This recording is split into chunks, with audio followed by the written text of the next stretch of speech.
presidente del Tribunal Constitucional, decana del Colegio de Abogados de Madrid, decana de la Facultad de Derecho, iba a decir de la Facultad de Matemáticas,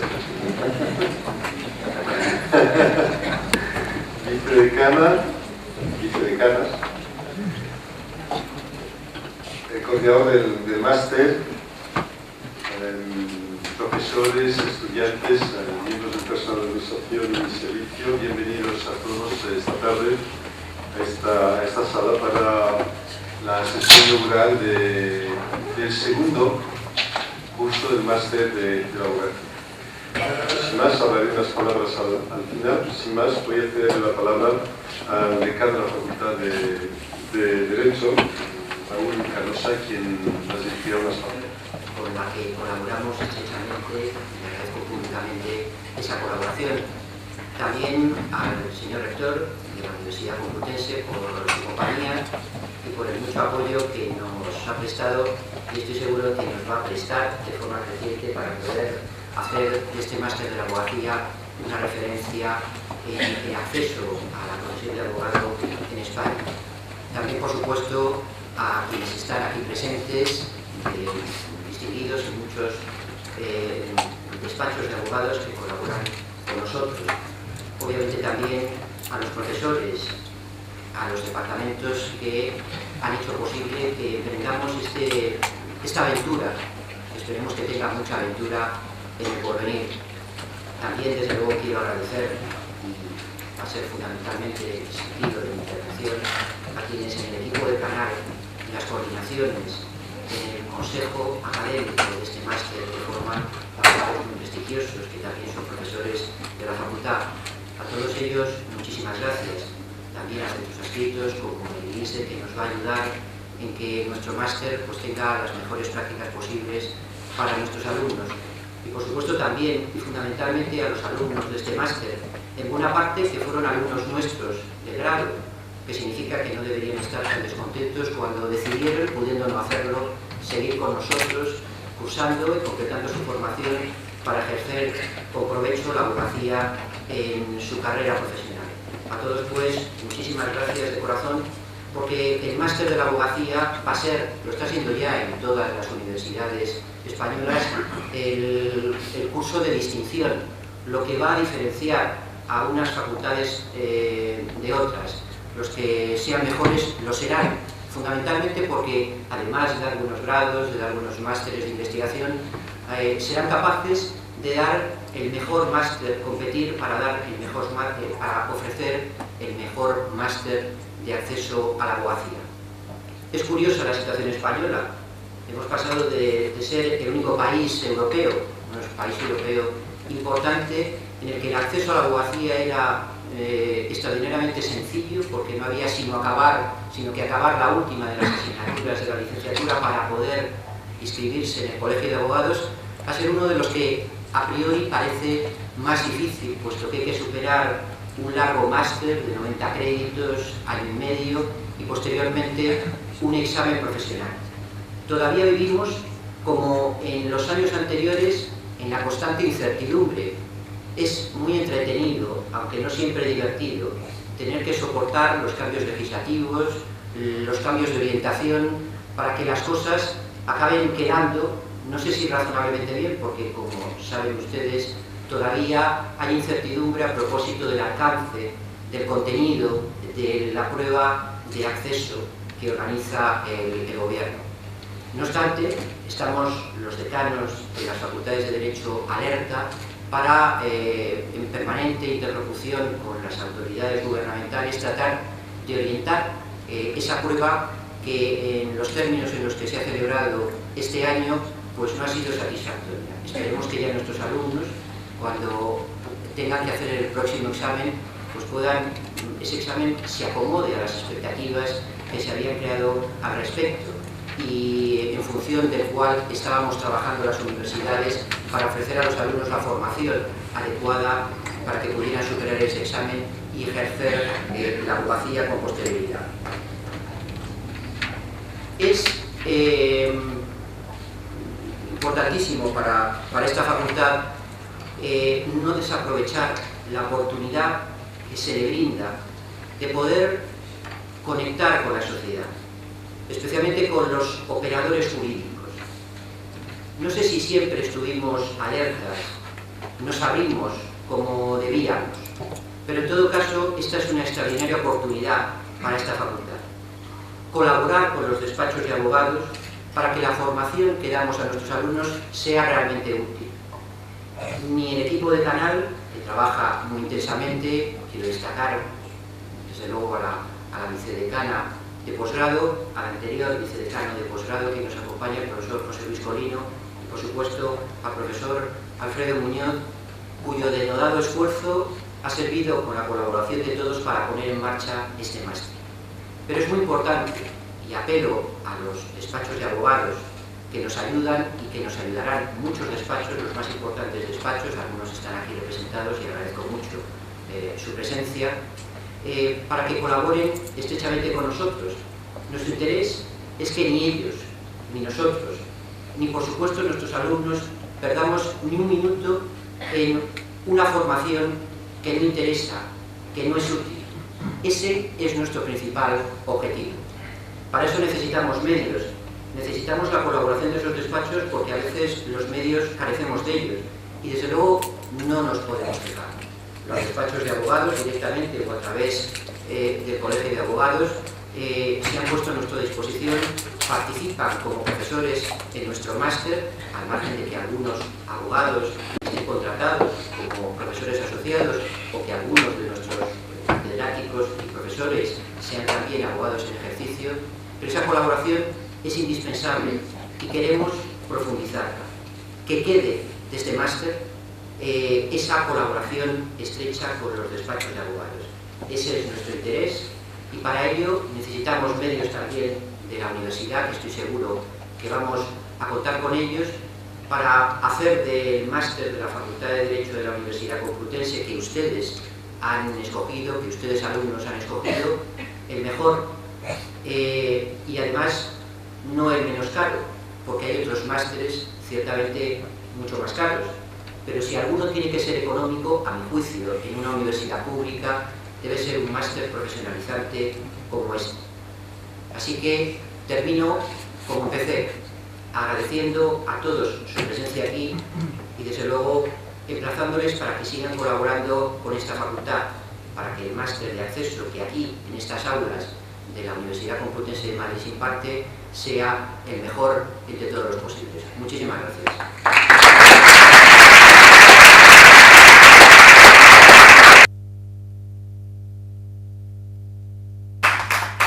Gracias, decano. A continuación intervendrá la decana del Ilustre Colegio de Abogados de Madrid, doña Sonia Gumpert Melgosa.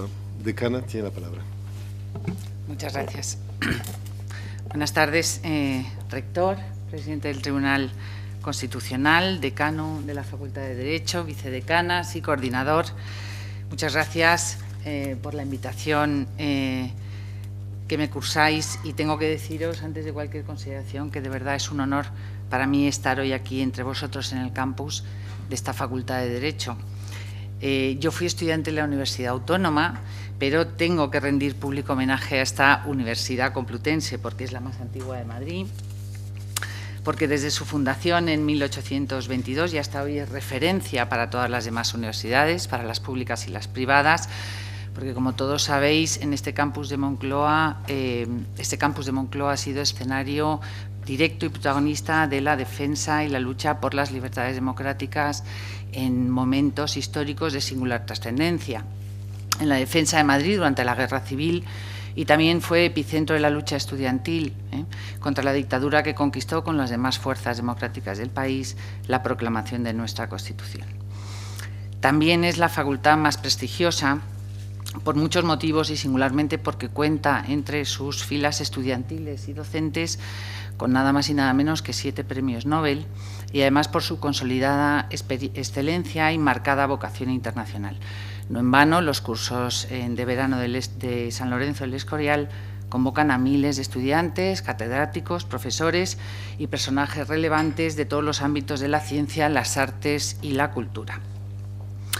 Todo ello hace de esta ciudad universitaria un lugar señero de la intelectualidad, de la libertad y de la modernidad, que son valores que guían también la profesión más bella y más comprometida de todos, que es la abogacía.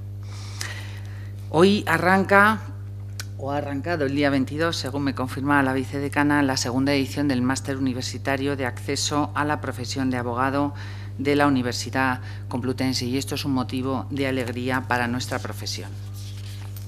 Como todos sabéis, y además ha dicho el decano, este máster de acceso profesionalizante es una reivindicación larga y ansiada de toda la abogacía española como piedra angular de un nuevo sistema de acceso a la profesión que pone fin, de manera ya definitiva, a una larga tradición en España, que ha sido el último país en erradicarla en toda Europa, y que fue ya en pasado el acceso directo al ejercicio de una profesión como la abogacía, que es capital para la supervivencia civilizada de nuestra sociedad y de nuestro Estado de Derecho, y que habilitaba para esa profesión con la sola obtención de un título académico que no estaba ni concebido, ni está concebido, ni diseñado para aprender el ejercicio de la abogacía, aunque sin duda alguna prepare para ello. Porque en nuestras manos, en manos de los abogados, depositan nuestros conciudadanos el más importante de sus derechos fundamentales, el derecho fundamental a la defensa, a través del cual son posibles y se realizan todos los demás derechos. Porque a través de la defensa los abogados reivindicamos para nuestros mandantes bienes tan preciados como su libertad o su patrimonio, incluso su vida en alguno de los más de 170 países que en el mundo aún tienen pena de muerte. Y nuestra función y nuestra misión de defensa, al igual que la misión de juzgar o la de defender el interés público, demanda una formación inicial profesionalizada de excelencia y acorde con tan importantísima finalidad. Formar buenos y honestos abogados no es una cuestión negociable para la abogacía, sencillamente porque es una necesidad irrenunciable. Aquí tengo que decir con orgullo profesional e institucional que la abogacía española goza de una altísima consideración social, tal como han puesto de manifiesto las encuestas de que disponemos, ya sean las propias o las ajenas, en las que la abogacía aparece como una de las instituciones mejor valoradas del país, y su crecimiento económico sostenido durante los últimos 50 años la ha convertido en una de las abogacías más pujantes de Europa, si no del mundo. Y esto no es casualidad, esto es fruto de una acreditada capacidad profesional y de su honestidad, que son la fuente y el origen de la confianza de la ciudadanía en los profesionales, y que se refuerza con una formación inicial y continuada intensiva. Porque, queridos estudiantes, la profesión de abogado que ya habéis elegido y para la que iniciáis este máster de acceso es una senda de estudio constante, de permanente aprendizaje y de formación continua, que no habrá sino empezado con vuestra incorporación al colegio profesional y a la profesión. En el Colegio de Abogados de Madrid, que me honro en presidir y donde siempre seréis bienvenidos, somos muy conscientes de nuestra necesidad de formación continuada y trabajamos muy duro desde nuestra propia experiencia profesional y desde el conocimiento sobre el terreno de las necesidades de los ciudadanos y de la Administración de Justicia en un entorno en constante evolución y permanente cambio para mantener una carta formativa actual y de excelencia. Y es que lo verdaderamente decisivo de nuestra profesión es la trascendencia social que tiene la función de la defensa. Aunque desgraciadamente en el mundo actual las cosas se acostumbran a medirse y a catalogarse por sus resultados económicos, cuando hablamos de derecho y del derecho de defensa, no es su precio, sino justamente su incalculable trascendencia social lo que hace verdaderamente valiosa la formación del abogado. La función de defensa, de la que es sede institucional el abogado, juega un papel trascendental en el funcionamiento de la Administración de Justicia, que es la columna vertebral del Estado de Derecho y, en definitiva, en la paz social, pues no hay bien social más valioso que la pacífica convivencia de todos los ciudadanos. Y en este punto tengo que destacar la función social de la abogacía por ser absolutamente abnegada y de doble alcance público, ya que asume también la defensa jurídica gratuita de los más desfavorecidos, posibilitando el acceso a la justicia a miles y miles, especialmente en tiempos como los que hoy nos toca vivir de crisis, a miles, decía, de ciudadanos que de otra manera se verían excluidos de la tutela judicial efectiva de sus derechos y libertades. En un mundo en el que parece imponerse lamentablemente un sistema que descarga toda su fuerza y su rigor sobre el más pobre, el más débil y el más vulnerable, mientras negocia e indulta al poderoso, al aprovechado y al mafioso, la función social de la abogacía se erige con mayor necesidad y con mayor razón en contrapeso del sistema para los más desfavorecidos. Por estas razones, quiero llamaros a todos cuantos estáis convocados a las tareas del máster de acceso a la profesión de la abogacía de la Universidad Complutense, que hoy inauguramos, a sentir un orgullo legítimo doble. Por un lado, por pertenecer y formar parte de estas aulas de la Complutense como personal docente, no docente y como estudiantes, y que ello os motive a todos cada día a un esfuerzo ilusionado y a un trabajo entregado que os haga dignos sucesores de quienes han hecho de este campus referencia a excelencia académica y profesional. Y por otro lado, por ser todos vosotros actores y artífices de la consecución del objetivo final perseguido, que es reforzar la función de defensa en aras a la consecución de una paz social imprescindible para el desarrollo económico, político, social y sobre todo personal de nuestros ciudadanos y por tanto de nuestro país. Mis mejores deseos para todos y cada uno de vosotros para que cumpláis vuestra misión disfrutando también al máximo de esta experiencia. Muchas gracias.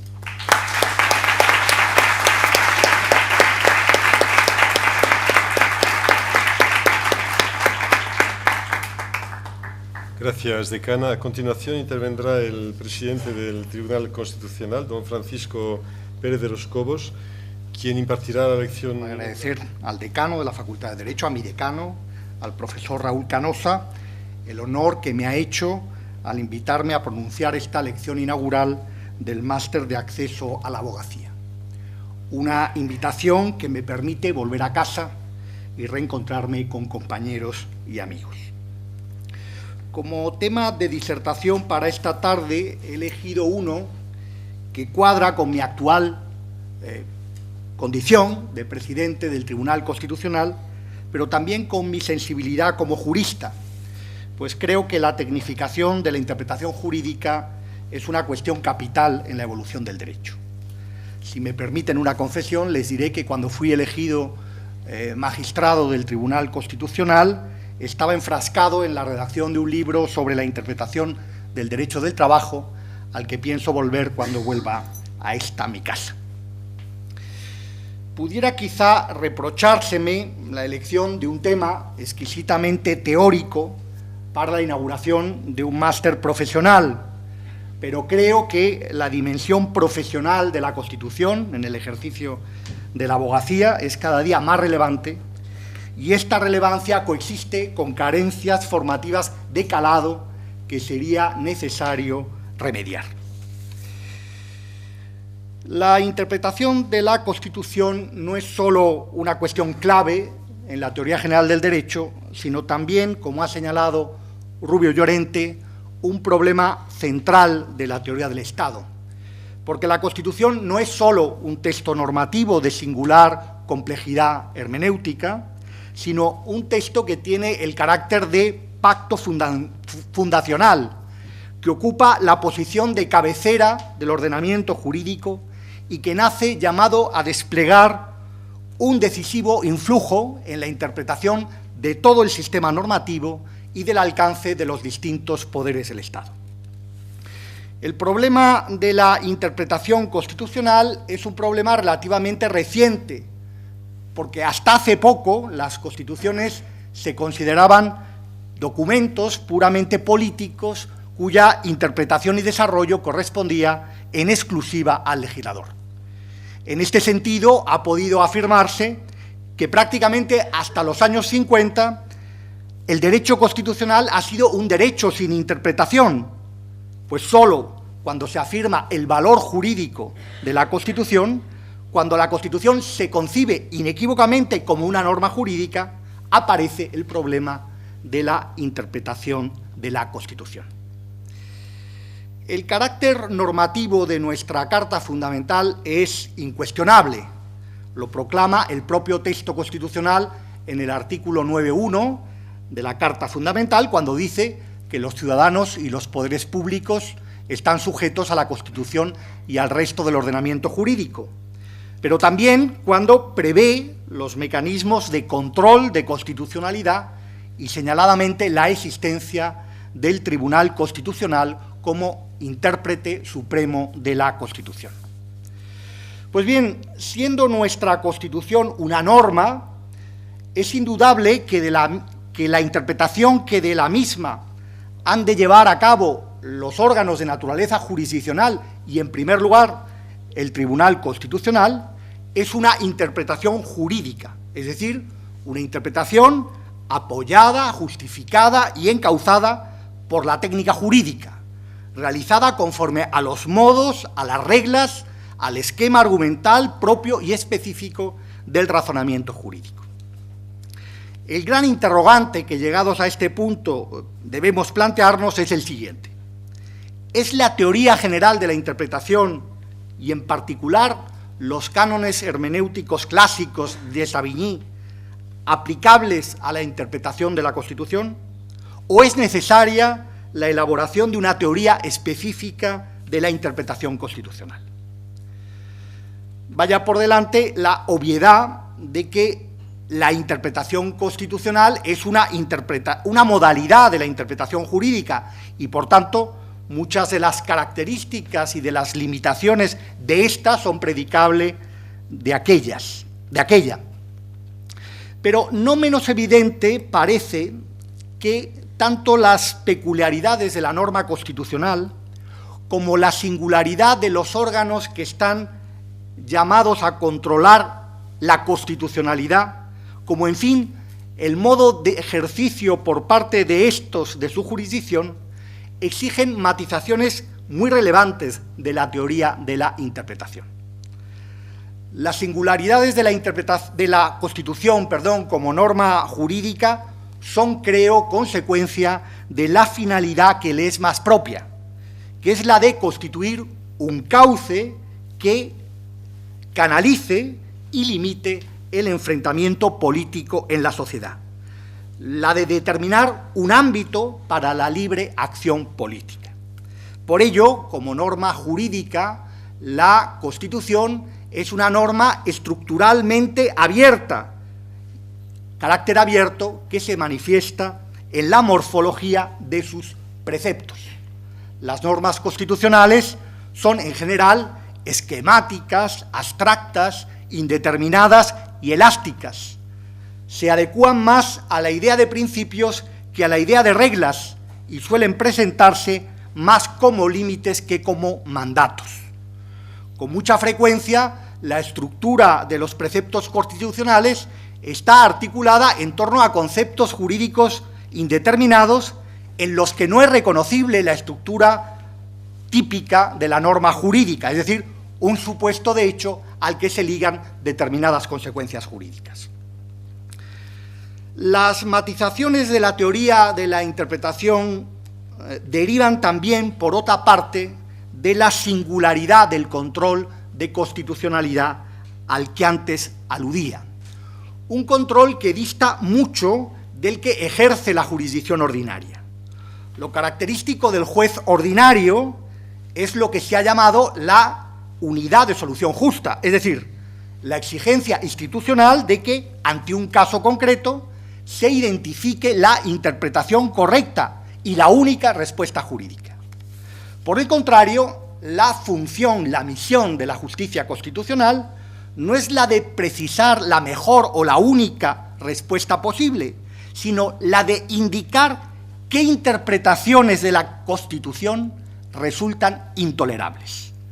El intérprete constitucional no busca una solución al caso, sino la delimitación de un campo de licitud dentro del cual otros operadores jurídicos puedan actuar, puedan adoptar la solución con arreglo bien a criterios políticos, sería el caso del legislador o el ejecutivo, o bien a criterios jurídicos en el caso de los jueces. Lo dicho hasta el momento podría sintetizarlo como sigue. En primer lugar, la Constitución es una norma y, como tal, su interpretación remite con carácter general a la teoría de la interpretación del derecho, cuyas aportaciones son imprescindibles a la hora de abordar aquella. Pero, en segundo lugar, tanto por la función que a la Constitución le es propia, como por la morfología de las normas constitucionales, como por quien tiene encomendada y cómo la ejerce su hermeneusis, la Constitución es una norma singular, lo que impide aplicar en su lectura la teoría de la interpretación jurídica tout court, máxime habida cuenta del carácter, del marcado carácter privatista que, como todos ustedes saben, tiene esta teoría de la interpretación jurídica. Las peculiaridades de la Constitución imponen, en efecto, importantes matices a la teoría general de la interpretación jurídica, de los que paso a ocuparme a continuación. Voy a comenzar, para explicitar la necesidad de estos matices, analizando la virtualidad que en la interpretación del texto constitucional pueden desplegar los cánones hermenéuticos tradicionales, los de Savigny, es decir, la interpretación literal, la interpretación histórica, la interpretación teleológica y la interpretación sistemática. Como sin duda ustedes saben, la interpretación literal es la que lee las normas de acuerdo con el sentido propio de las palabras, por utilizar la expresión feliz de nuestro Código Civil. Se interpreta el texto constitucional a la letra, atribuyendo el significado que corresponde a las reglas semánticas y sintácticas de nuestra lengua. ¿Es factible leer la Constitución de acuerdo con el sentido propio de las palabras que utiliza? Obviamente, la interpretación literal es un prius en toda hermeneusis y, por tanto, también la norma constitucional debe empezar por ser leída literalmente.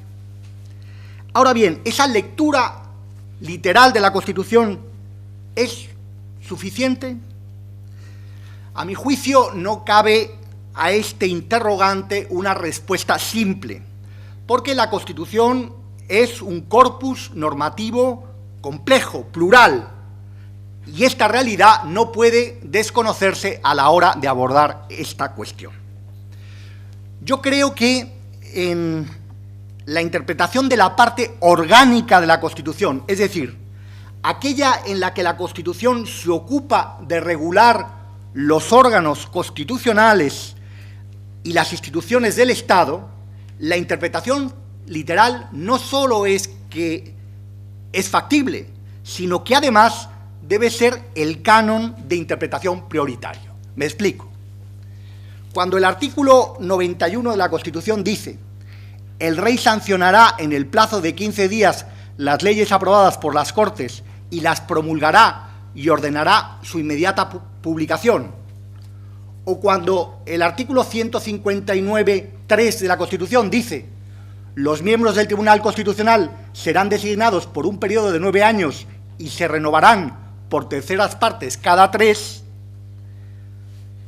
estamos ante preceptos que dejan escasos márgenes a la interpretación jurídica, a la duda interpretativa. Respecto de ellos, sería perfectamente aplicable el famoso brocardo in claris non fit interpretatio. Ante la claridad no hace falta la interpretación. Por contra, cuando se trata de interpretar la parte dogmática de la Constitución, los derechos y libertades fundamentales, o la distribución de competencias entre el Estado y las comunidades autónomas, el canon de la interpretación literal resulta mucho más problemático. El lenguaje utilizado por el constituyente en estos preceptos es deliberadamente laxo y ambiguo, lo que produce la inoperatividad del método literal, cuyo papel se reduce aquí al de delimitador de zonas hermenéuticas muy extensas. Me explico. Cuando la Constitución habla, por ejemplo, en el artículo 37, de la fuerza vinculante del convenio, o cuando al regular la competencia sobre las aguas se refiere a las aguas que discurran por más de una comunidad autónoma, la posibilidad de aplicar el método literal es mucho más escasa. Por lo que se refiere a la interpretación histórica, es decir, la lectura de la norma en relación a sus antecedentes históricos y legislativos, en el ámbito de la interpretación constitucional, ello supondría leer los preceptos constitucionales en función de cuál fue la voluntad del constituyente. Pero el originalismo en la interpretación de la Constitución resulta particularmente dificultoso, por las razones a las que voy a referir. La primera es que la voluntad del constituyente, a menudo, como sin duda ustedes saben, no es tal. Muchos de los preceptos constitucionales son compromisos semánticos, alcanzados al final de una larga negociación, de los que es imposible concluir una voluntad unívoca. Pero, segundo, y sobre todo, porque si hay un texto que se objetiviza cuando se promulga, es la Constitución, que debe leerse desde el texto mismo, precisamente por su función de marco de juego y por su vocación de estabilidad. Por consiguiente, tanto los trabajos preparatorios como los debates constituyentes pueden ser, y sin duda son, un instrumento útil a la hora de acercarse a los preceptos constitucionales. De hecho, es muy aconsejable su lectura, pero más para corroborar la interpretación alcanzada por otros medios que para determinar la interpretación del precepto en cuestión. Mayor utilidad tiene y ha tenido en la interpretación de nuestra Carta Fundamental el canon teleológico, es decir, el que atiende al espíritu y a la finalidad de la norma. Así, por ejemplo, este canon ha sido fundamentalmente tenido en cuenta por el Tribunal Constitucional a la hora de determinar el ámbito de actuación de los decretos leyes. No obstante, dada la singularidad política del texto constitucional a la que vengo refiriéndome con reiteración, y dada su peculiar morfología normativa, determinar el espíritu y la finalidad de una norma constitucional no es ni mucho menos una tarea sencilla. Ya he dicho antes que el telos general de la Constitución, la función fundamental que la Constitución desempeña, es crear un marco jurídico que consienta la alternancia política y garantice la convivencia pacífica. Pues bien, para cumplir esa función, los preceptos constitucionales, sobre todo los fundamentales, deben servir y sirven de cobijo a lecturas de espíritu y finalidad plural. Como ha dicho expresivamente Rubio Llorente, el fin o espíritu de nuestra norma básica radica en la apertura a diferentes interpretaciones que solo competen al legislador ordinario. El criterio teleológico es, por consiguiente, también un criterio relevante como complementario, pero solo en aquellos supuestos en los que está ciertamente comprometido el telos de la Constitución, puede ser decisorio o determinante.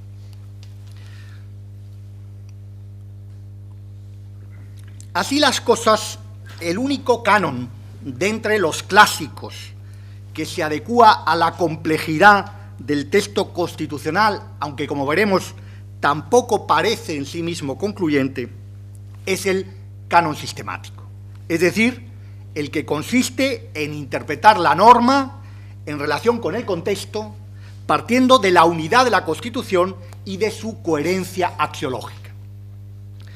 La singularidad política y normativa de la Constitución ha hecho, en efecto, del método sistemático el método por excelencia en la interpretación de la Carta Fundamental. En primer lugar, porque, a diferencia de lo que ocurre con los restantes cánones, este se adecúa a la singularidad política y normativa a la que vengo aludiendo. Y, en segundo término, porque si hay un texto normativo del que es necesario presumir la coherencia y en el que unos preceptos deben interpretarse en relación con otros y no aisladamente, es justamente la Constitución. De hecho, el Tribunal Constitucional recurre constantemente a este canon, y algunas de las principales construcciones hermenéuticas elaboradas en torno a la interpretación de la Constitución son manifestaciones del canon sistemático.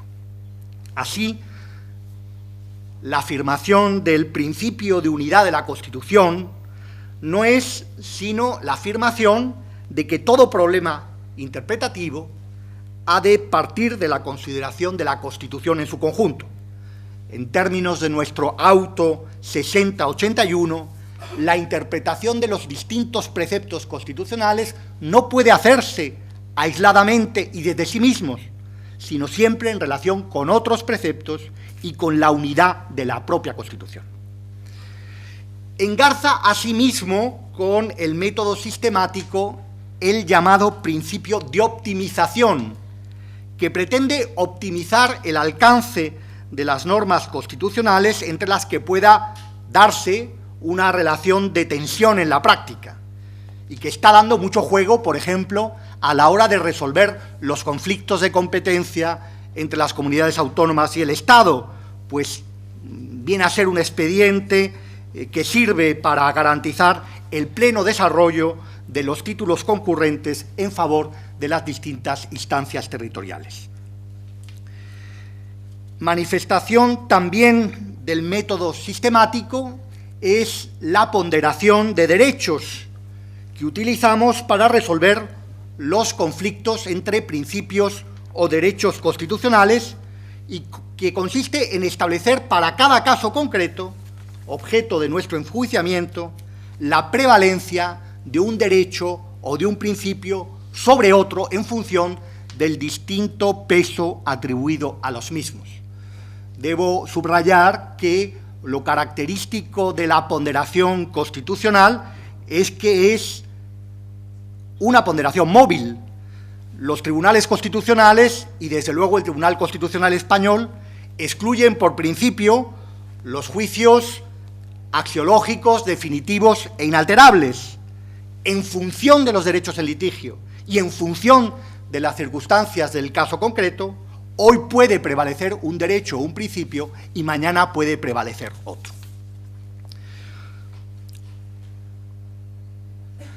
Otra importante construcción jurídica que sirve a la interpretación sistemática de la Constitución es, en fin, el principio de proporcionalidad, que nos auxilia en el enjuiciamiento de aquellas regulaciones legales en las que se hayan comprometidos distintos derechos, principios o valores constitucionales.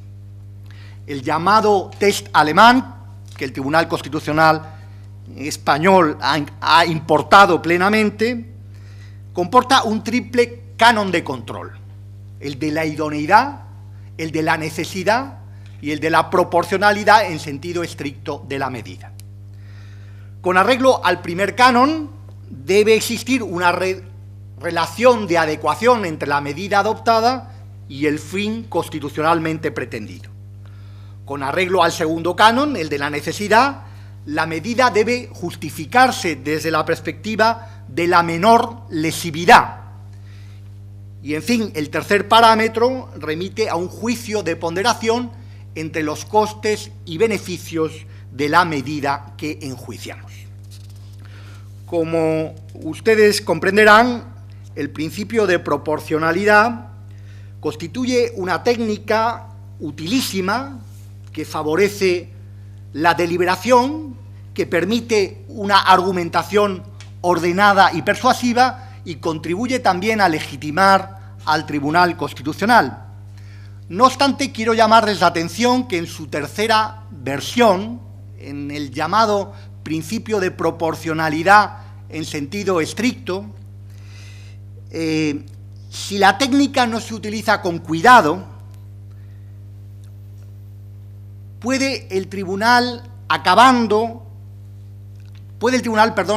situándose en una posición de legislador ideal.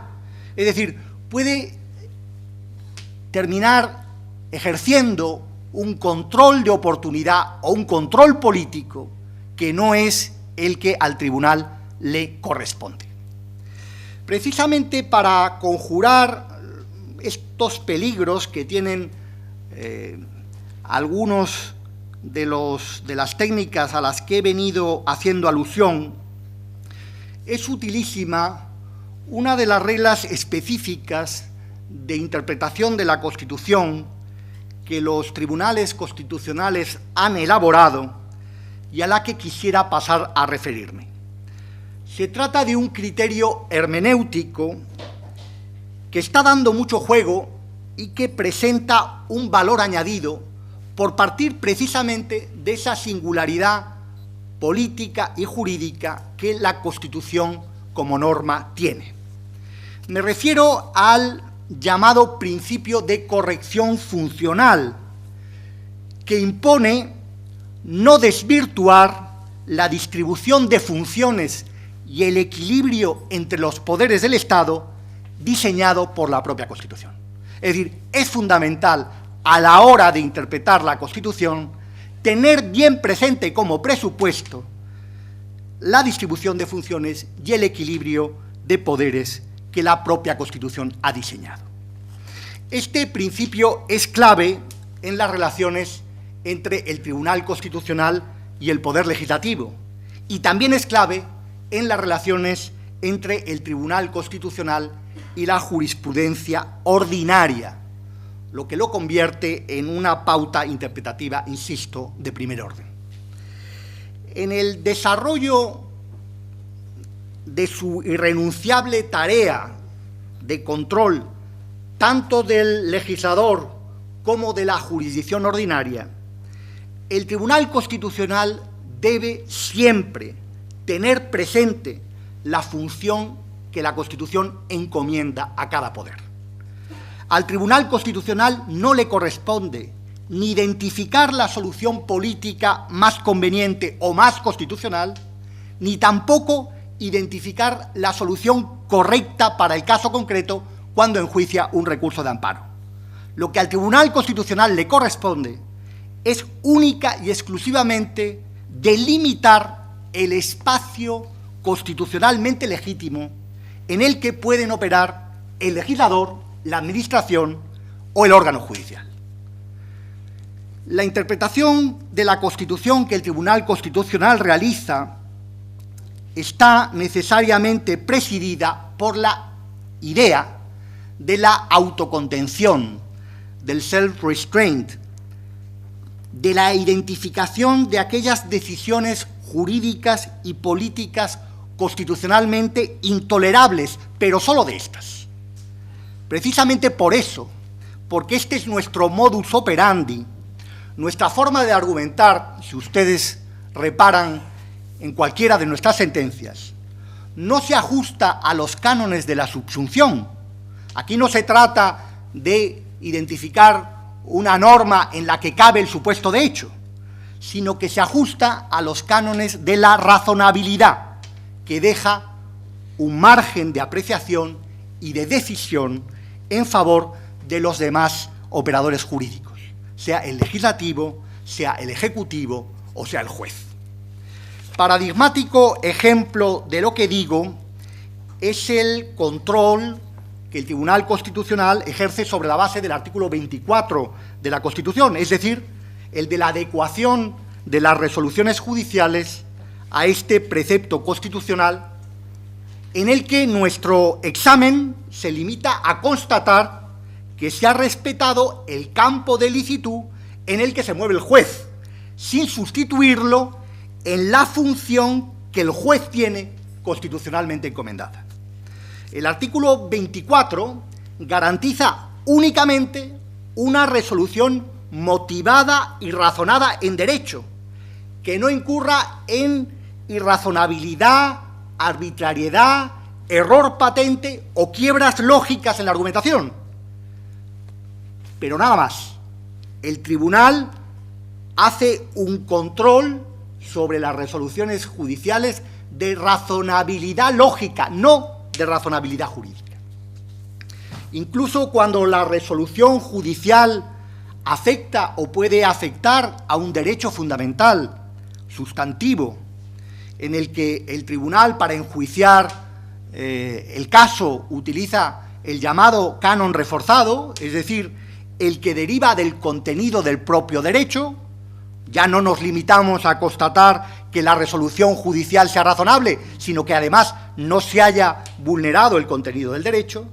También el principio de corrección funcional tiene su juego, pues como el propio Constitucional ha dicho, la sentencia 185/1999, esa indagación de carácter sustantivo, leo literalmente, debe acotarse en sus límites con toda claridad, pues el recurso de amparo no es un cauce idóneo para la revisión genérica e indiferenciada de la correcta interpretación de la legalidad llevada a cabo por el juez.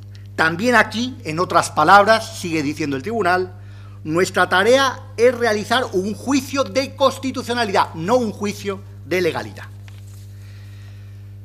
La operatividad de este principio de razonabilidad no se limita al control que el Tribunal Constitucional realiza a través del recurso de amparo, sino que se extiende a cualquier otra interpretación de la Constitución.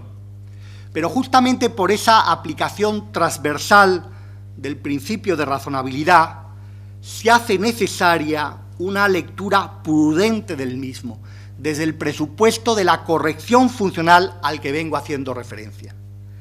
Si en el ámbito del artículo 24 lo irrazonable se identifica con una quiebra lógica en el hilo argumental de la resolución judicial, en los demás ámbitos es preciso que este juicio de razonabilidad venga sostenido por una argumentación sólida en términos técnico-jurídicos, sobre la base del análisis de las instituciones, de las regulaciones, de los derechos y principios en juego. Porque si el Tribunal Constitucional sucumbiera a la tentación de servirse del mismo, del principio de razonabilidad, para cubrir el mero decisionismo, menoscabaría el rol que corresponde a otros poderes del Estado y, lo que es todavía más grave, se menoscabaría a sí mismo. Dada la indeterminación del concepto de la razonabilidad y del juicio que le es propio, el riesgo de deslizamiento hacia el juicio de oportunidad está siempre presente. Por ello es fundamental no perder nunca de vista el papel institucional que nos es propio y ejercerlo con la máxima prudencia. Creo hacerme eco del sentir del tribunal en su actual composición si les digo que este es hoy nuestro compromiso. Muchas gracias.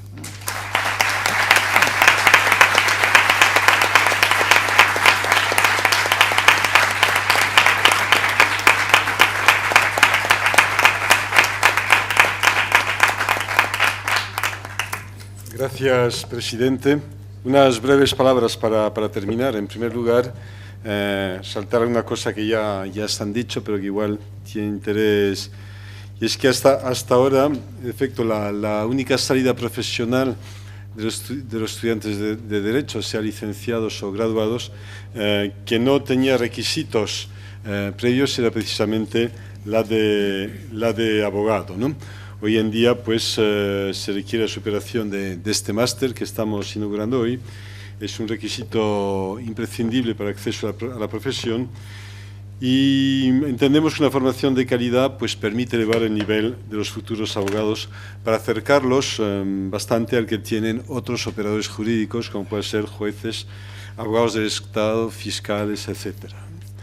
Entendemos además que también este requisito del máster también nos va equiparando cada vez más con Europa, en la medida en que son pocos los países de Europa, desde luego ninguno de los a los que nos gusta compararnos, los que no tienen precisamente, más allá del grado, algún requisito complementario importante para garantizar la calidad del acceso a la abogacía. Por lo tanto, entendemos que este máster pues, nos hace también un poco más europeos, un poco más homogéneo con lo que es la Unión Europea. Y también es importante en un momento en el que, hay que decir, además para una facultad como la nuestra, que yo creo que es una facultad excelente dentro de una universidad excelente, hay que decirlo, yo es importante, si no lo decimos nosotros, si no lo va a decir, bueno, muchos lo dicen, que es importante también tener un máster de calidad, de prestigio. Yo creo que este tiene todas las componentes, tanto por su elenco de profesores, que son, yo creo, de primera fila, como la cooperación que vamos a tener, que tenemos, como decía antes el decano, en las prácticas por parte de los más importantes gabinetes del país, por lo menos de la región, de los cuales algunos están aquí presentes. Yo creo que es una garantía de calidad y una garantía de éxito de este máster, ¿no? Yo entiendo que la defensa, lo decía la decana antes, la defensa es un elemento importante en un Estado de Derecho, la igualdad ante la ley, también el acceso a la defensa, y más yo creo, más de las situaciones que ella citaba, yo creo más en un momento de crisis donde pues también los derechos se ven cada vez más mermados y por lo tanto es cada vez más necesario también recurrir para esa defensa de los derechos a quién, pues a los profesionales del derecho, es decir, a los abogados. Por lo tanto, yo este máster que va a mejorar la calidad de ese servicio, pues va a aportar, yo creo, más también a la calidad democrática de este país. No voy a alargarme mucho, simplemente decir que el decano puede contar con el apoyo de la universidad y del rectorado que dirijo. Ha sido así en estos 3 años que llevamos. Yo creo que no hay quejas en ese sentido, no hay quejas en ningún sentido, ni de un lado ni de otro. Y yo creo que seguiremos apoyando. No, pero la Carta de los Reyes Magos es dentro de 2 meses, pero también la atenderemos, ¿no? Pero sí es cierto que hemos apoyado a la facultad para resolver problemas importantes y que seguimos en ello. Se ha abierto recientemente, hace unos meses, la biblioteca ahí abajo, yo creo que es un hito importante, y estamos ya hace 2 semanas ya hemos encargado el proyecto para el depósito de esa biblioteca, con lo cual ya completaríamos totalmente el uso del edificio aquel. Saben que el problema de ese edificio es que se pasó de edificación unos cuantos miles de metros cuadrados y llevamos pues ya 3 años negociando las formas de legalizar esa edificación, y de ahí que hasta ahora no se haya podido hacer ese proyecto. Pero ya la parte que está abierta, la parte de biblioteca, ya está prácticamente en esa fase de legalización, simplemente convenciendo a la Comunidad de Madrid y al Ayuntamiento de que podíamos transferir metros cuadrados de un proyecto que nunca se va a realizar, el famoso Paraninfo, aquí al lado, que es un proyecto de los años 20, pero que ya está, no está en ningún papel, y ahí hay 16.000 metros cuadrados bloqueados de edificabilidad para un proyecto que no va a existir nunca, por lo menos no en breve, porque desde luego recursos para ello no tenemos, ¿no? Por lo tanto, hemos convencido, y estamos en ello, de que parte de esos metros cuadrados se puedan trasladar unos cuantos mil, creo que son 5.000, para poder legalizar el depósito y poder desarrollarlo. Por lo tanto, en ello estamos. No sé el tiempo que nos va a llevar, pero estamos avanzando en ello firmemente. Yo creo que también para esta facultad, también para la Facultad de Filología, que comparte el otro lado, pues yo creo que es un hito importante, aunque probablemente esos depósitos superen probablemente la capacidad de almacenación de muchos años, porque yo creo que ya tenemos que ir pensando en otro tipo de almacenamiento que no sea el papel, pues si no nos va a superar, pero los libros de sí. Bien, voy terminando, pero el decano de la Facultad de Derecho puede contar con nuestro apoyo. A cambio nos hemos llevado una estupenda secretaria general y a cambio la facultad tiene nuestro apoyo. Y también un jefe de inspección que está aquí también presente y que también hemos está aquí y sigue dando clases. Hemos fichado de esta facultad, que son 2 fichajes importantes. Termino simplemente, sin querer llevarle la contraria a la decana del Colegio de Abogados. La Complutense es en efecto la universidad más antigua de la región, pero no nacimos en 1822, sino en 1499. Tenemos bastantes más años. Este año en concreto, el 13 de abril, celebramos los 515 años de la bula que permitió nuestra creación.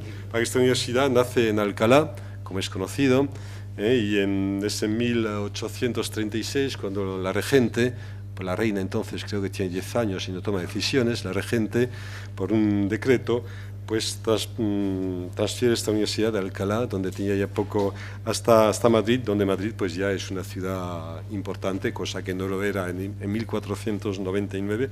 Es una ciudad importante sin universidades, por eso se transfiere, ¿no? Y desde entonces estamos aquí con distintos nombres, Universidad Central, etcétera, y el último desde los años 70, Universidad Complutense de Madrid. Y la actual Universidad de Alcalá, que existe, Universidad de Alcalá, es hija de la Complutense en realidad, porque esa universidad la crea el rector Vian, Ángel Vian, en el año 76 o 77, a partir de unas facultades que fue creando la Complutense en su antiguo campus, y a partir de ahí esas facultades adquieren, digamos, estatus de universidad y autonomía, y es como nace la Universidad de Alcalá.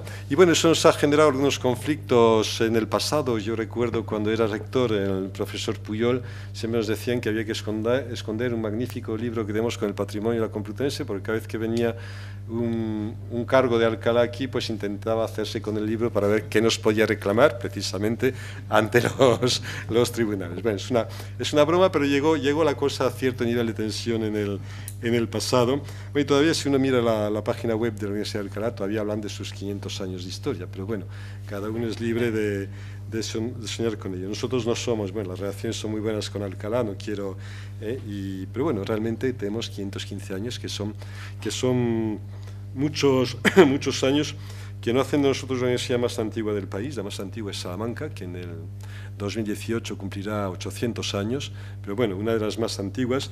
Nosotros decimos que somos la primera universidad renacentista. Y bueno, es un orgullo.